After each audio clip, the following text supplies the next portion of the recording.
Morning, everybody. 14th of April. We are Signal Centre Talking Ball. Joe Neighbour, Ian Coleman and Steve O'Hare. Morning, guys. Morning, all. Morning. All good after your long weekends? Yeah, I feel very refreshed. Struggled to find something much to do, wasn't there? Drink. Yeah, I found myself drinking quite a lot. Drink and eat. Yeah. But very good. Markets open today. Well, they were open yesterday, weren't they? Yeah. Yeah. FX. And US indices were as well. Yeah. I didn't realise they didn't celebrate Easter Monday. Yeah, no, they don't. So they've got not. They have enough. They haven't got enough holidays. For a break. Yeah. So we saw a bit of a mixed session yesterday because of that, because obviously there wasn't the European influence as such to move stuff about very much. So it was all fairly quiet. On Thursday, we had our 3 trades and we had a pretty good outcome on those. Steve, you hit target on gold. Oh, yes, I did, yeah. Which was a 3R win. I had a 1.97R win on euro dollar and we had a stop out on dollar yen. Right, so all in all right, isn't it? 3.97R on the day. Yeah, that's right. Because in gold, I was looking to either sell the break or buy it. I said there was 2 trades there, and obviously it ignored the sell the break completely, and just hasn't stopped since. No, it's looking pretty good, isn't it? Highest level in just over 7 years. November 2012 was the last time we were up at these levels. Lovely. So pretty tasty looking. The short trade must be looking still quite crowded on that, I'd imagine. People trying to fade it. Yeah, possibly.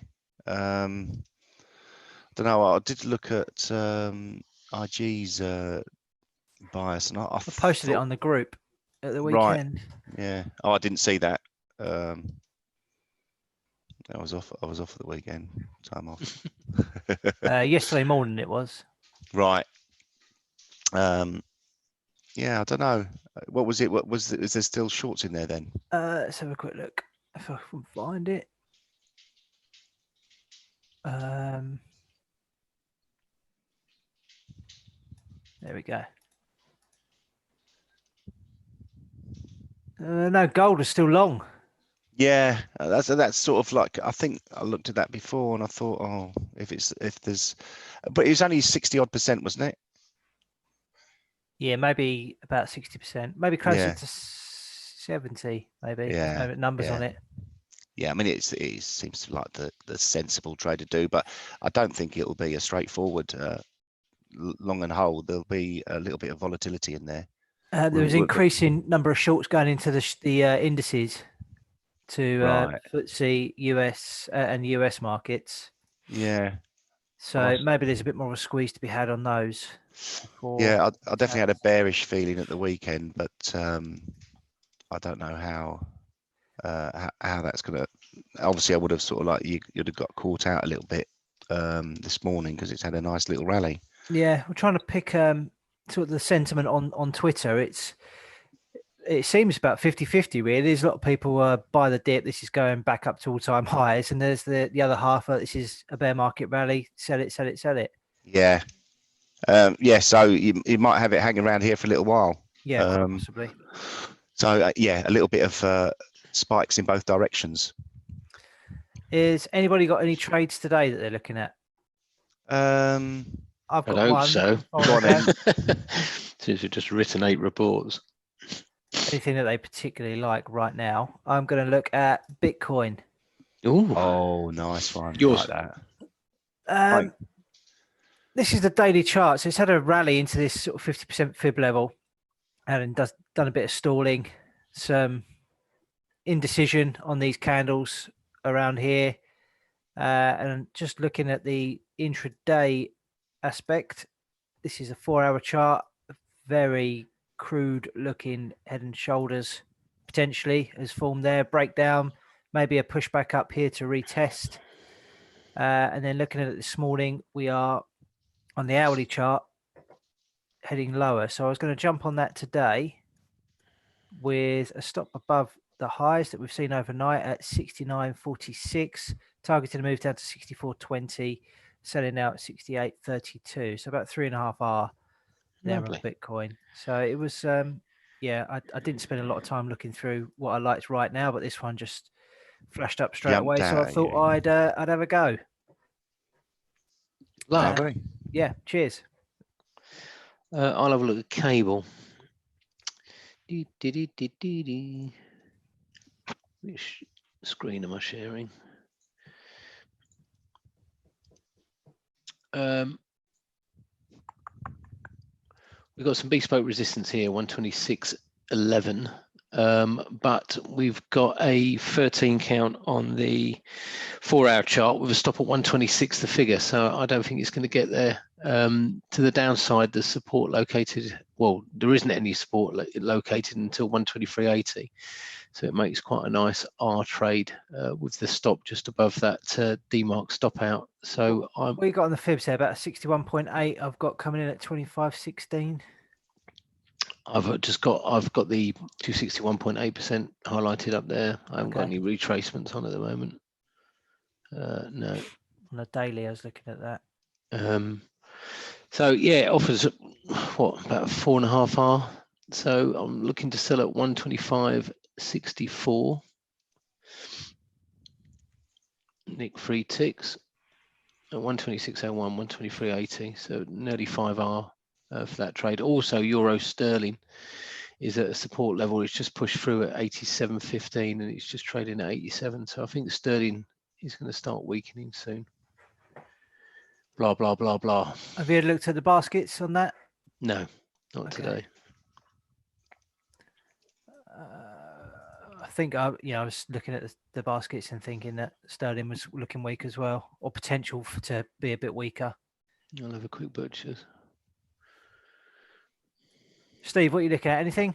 The only one really, I mean, obviously, let me share my screen.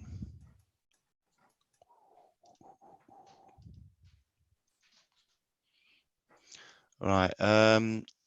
Yeah, I've looked. Obviously, crude oil had a sort of, if you really look at it, it's been spikes in both directions over the last 4 or 5 days for obvious reasons. Agreeing an OPEC plus deal, not agreeing it.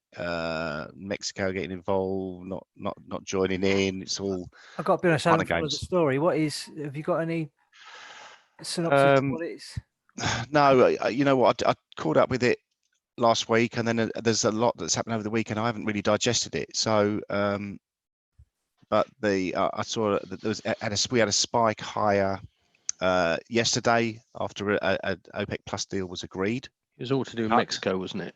Yeah, but Mexico aren't joining the party. So the actual rally, if I break it down to a 30-minute chart, you'll see the reaction here. You're like, whoo-hoo. So it's sort of like rejected with this like shooting star on the 30-minute chart, probably an hourly chart as well. It probably a bearish engulfing or something. No, like I mean, a massive spike higher, indecision, and it's back through this trend line, this short-term trend line. So it doesn't look too clever. So I still feel that's weak. Obviously, we saw what happened to gold. Gold just likes it a lot and carried on higher. It's topped out around about just below 1730. What's the high there? 1725. But we're getting back up there now, so could easily kick on. But obviously, risk reward, I prefer to buy a dip on that this morning from an intraday perspective. Silver, if you can look back, it's got back up to the highs in March this year. So gold is obviously making new highs from over 7 years ago, and silver's only just getting up to where it was in March. Very disappointing.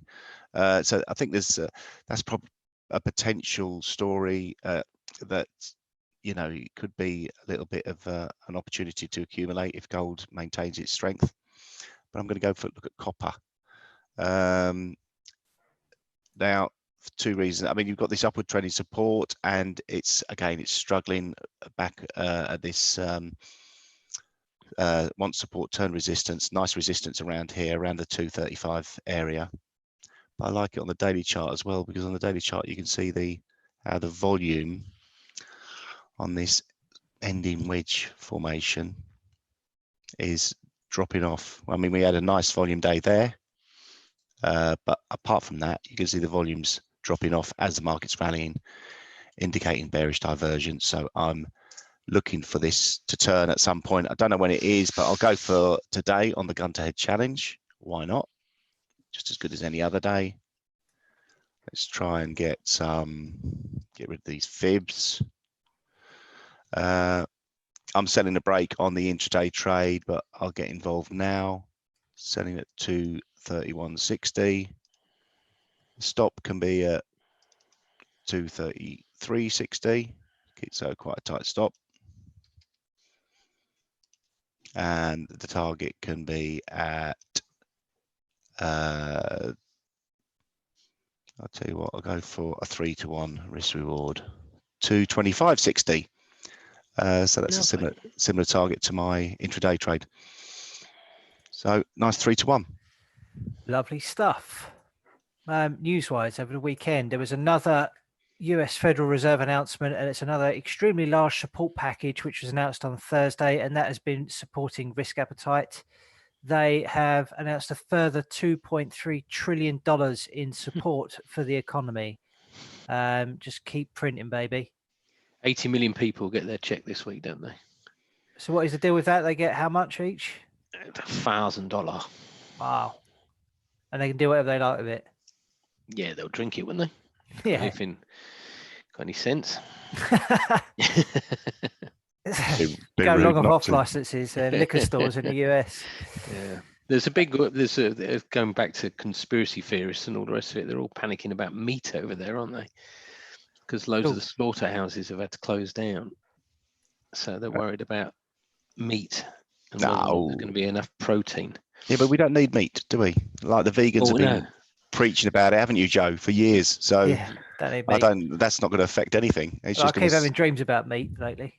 Do you? Yeah, fancy a steak. Do you really? Lovely. We'll buy you one. Don't Cheers, tell mate. Yeah, send us down. Barbecue it. That'll be our celebratory meal when we get out. I look forward I don't know. to I might just buy and hold it. I'm just staying long of it. Staying long of steak. Yeah, it might go rotten, but I don't care. Perishable goods. There was, what else news-wise have we seen? So Boris is obviously out of hospital, which is good news. US lost 6.6 million jobs last week, although they're saying that was better than expected. I mean, it doesn't sound better than expected to me. It's 18.5 million jobs in 3 weeks. Yeah, not good. Tough one, isn't it? Death rates are going down, aren't they, across Europe, including ourselves? Yeah. But we look like we're locked in for another 3 weeks minimum. Macron said that they've got another month to go, haven't they, minimum? So that'll mean 9 weeks for France. No more updates until Thursday, I don't believe, on that for us, is there? No, he said Thursday they're going to update. And then Macron's saying that even if they do come out, I think it's the 7th of May he's talking about, then there will be no restaurants or bars open until at least the end of July. Yeah. What's the point? Might as well stay locked up. Have you seen, well, there's another Trump meltdown overnight. Did anyone see that on Twitter? No, tell me. He just started going for a journalist who was trying to ask him difficult questions. You know what he's like. He sort of gets his back right up, and he was, you're just fake news, blah, blah, blah, all that sort of stuff. He's not doing himself any favours, is he? No. Especially when they said, what criteria are you using to work out all these numbers you're throwing at us? He said, right here. This is what's working it out. That's a David Brent moment, that is. It is. It's it. Don't need a computer, Jenny. Yeah, this is it. Have you seen the image of the Sky scanner thing? So let me just share my screen quickly. You see that? Oh, right. Yeah. So this is all the flights that are going on over Europe at the minute. Yeah. So obviously that's dramatically reduced. Yeah. Hardly anything over Spain, absolutely nothing over Italy.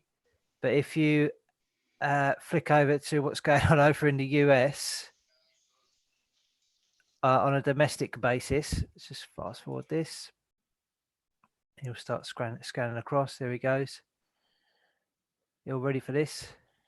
Jesus Christ.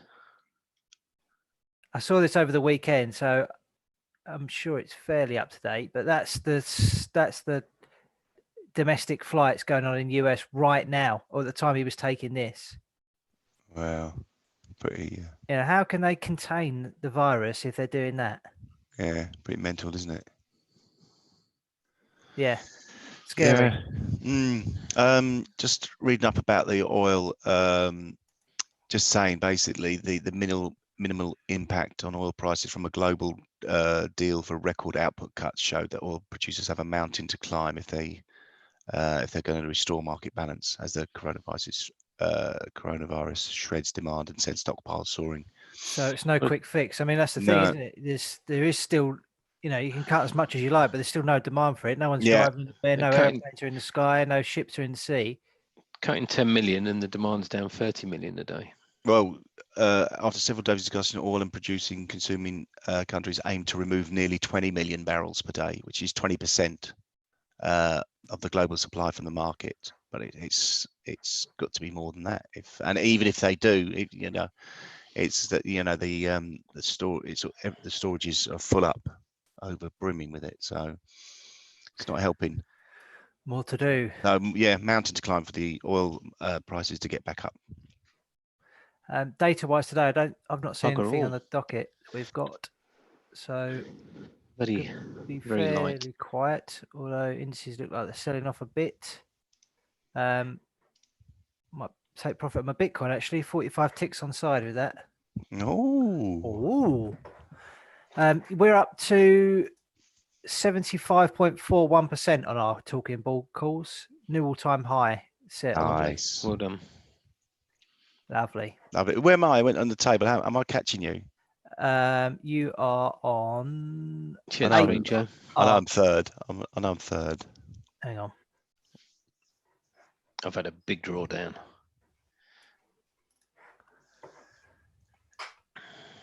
This is the latest. So you're trending nicely higher, Steve. Yeah. You just Probably recovered that drawdown from there. Yeah, Been nice. Flat since February. Boo. Since lockdown, is the alcohol that's Yeah. fucking you. Ian's locked down. Yeah, it's not too Steve's bad. locked down. Yeah. Yeah. Yeah, Because trade. it works for Steve. Bye, Steve. So Ian. Joe, Okay. it's because he doesn't eat meat. He's like Exactly. roaring away. Focused. Yeah. You wait until the cardboard runs out. Then you'll be in I trouble. got fucking shitloads of that from the beer boxes. Right, should we wrap it up there? All right, Yep. lovely. Okay, cool. Have a good one. Yeah, speak to you all soon. Cheers. Laters.